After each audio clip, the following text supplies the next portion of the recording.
All right, knee on belly on the bottom. First off, real quick before we talk about the move, even when I'm on bottom, knee on belly or otherwise, I don't want my legs down here, right? Even though he's bypassed my legs, doesn't mean they're out of the fight. He's getting easy transitions to mount. So I need to make sure that my feet are always in nice and close. I have the ability to bridge or to move my hips away. If my legs are long, I don't have that ability, number one. Number two, there's no kind of speed bumps or hurdles here to keep my partner from getting mount, which is a dominant position. I don't want to be mounted. So they've got their knee on belly. First one, we're going to make note. Remember on Monday, we were talking about offensive things we like to do from the top. If they're putting their hand on the knee, there's a pocket of space that develops here for them to attack me in a multitude of ways, far side spinning armbar, Kimura, and others. So what I want to make sure to do today, from the person on bottom, we're going to be moving mostly our body and feeding ankles. There's no reason for me to push up with this arm and give away lots of things that can happen here. There's no reason for me to push up this way and give Bill that onside armbar, okay? So I need to make sure that my arms are staying in nice and tight. So the first one is going to involve pushing the knee, feeding the ankle, and moving my hips out from underneath my opponent. I am not trying to move Bill off of on top of me. He's too heavy. I need to put blocks in Bill's way, okay? I am touching the knee, but where's my elbow? Is it flared? It's in tight. I mean, it's glued. I might as well be a person with no arm and my elbow's growing out of my rib cage. I cannot let space develop there, okay? So I'm gonna, instead of putting my hand on the knee, I'm gonna start to put my forearm on the knee and cup the inside, okay? So, no, yes.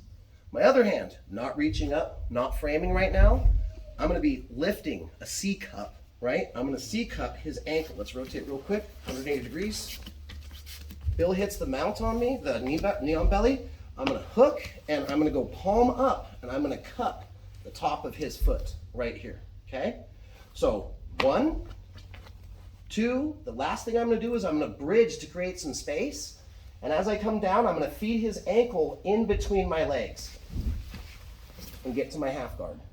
Once I'm in half guard, what am I looking to do? Inside biceps, inside collar, and get to my 3 points of contact. 1, 2, 3, okay?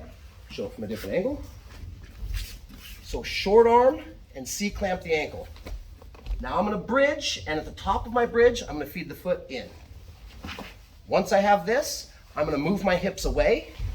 1, 2, 3. Here's all of my frames. Again, a little quicker.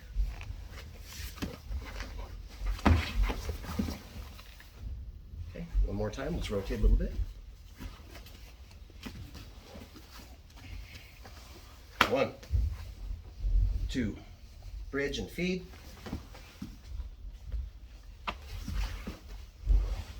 Okay, once we're here, we're just gonna stop.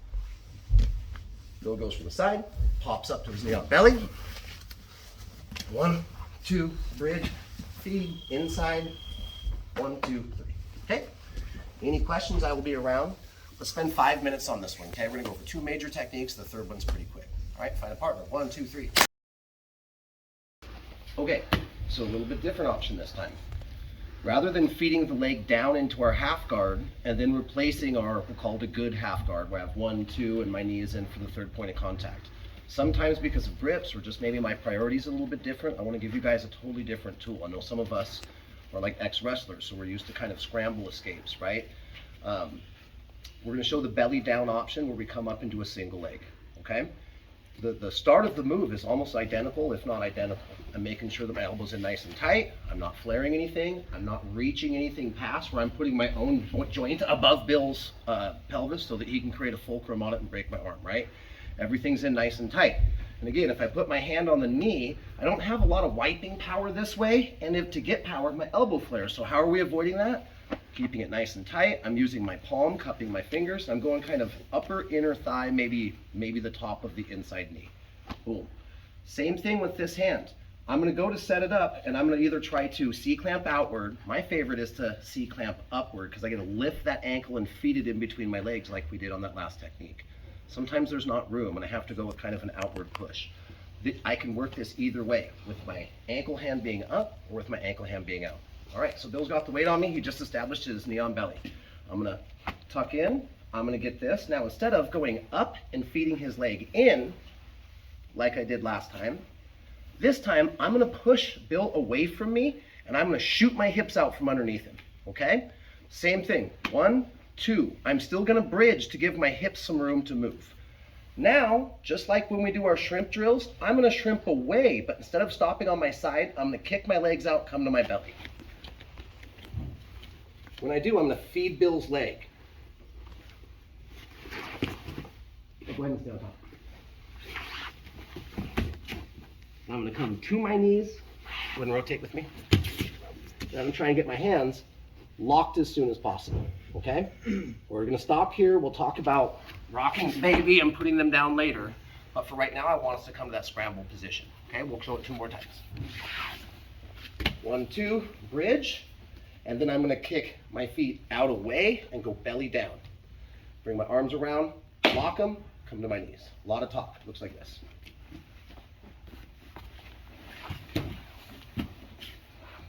Now I can pull the knee in, rock it like a baby, and rotate him on down. In, rock, cover. Okay? One more time.